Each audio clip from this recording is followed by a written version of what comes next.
नवनिर्वाचित महापौर अजितदादा पाटील यांना शुभेच्छा देण्यासाठी इथे आलो होतो. आणि हे बनवण्याचं कारण याचं जे थीम आहे, कलर जो आहे तो भगवा आहे आणि मध्ये आपली सिटी आहे. कारण मध्ये ह्या कलरचं वादळ उठलं होतं की वसई भगवामय झालं, वसई भगवा झालं. परंतु आपल्या आप्पांनी, लोकनेते हितेंद्र ठाकूर यांनी असा करिश्मा केला की त्या भगव्यावर आपल्या पिवळ्याचा ठसा उमटेल आणि आपली महानगरपालिका आणली.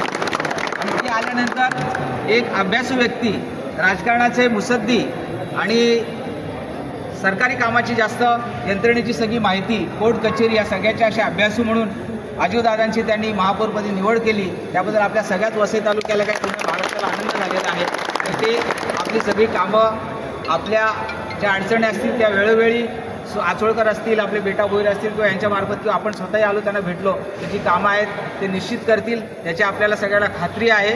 कारण ते खूप अनुभवी, आज जवळजवळ 6 वेळा नगरसेवक म्हणून निवडून आलेले आहेत. त्यांना राजकारणाचा आणि समाजकारणाचा शिवाय सरकारी यंत्रणेचा खूप असा अभ्यास आहे. त्याच्यामुळं आपल्या कामन परिसराच्या वतीनं रेयांश प्रतिष्ठान, जागृती बौद्ध मंडळ आणि आमच्या कामन परिसरातील 5 गावातील जे मित्रमंडळ आहेत त्यांच्या वतीनं मी त्यांना हार्दिक शुभेच्छा देतो.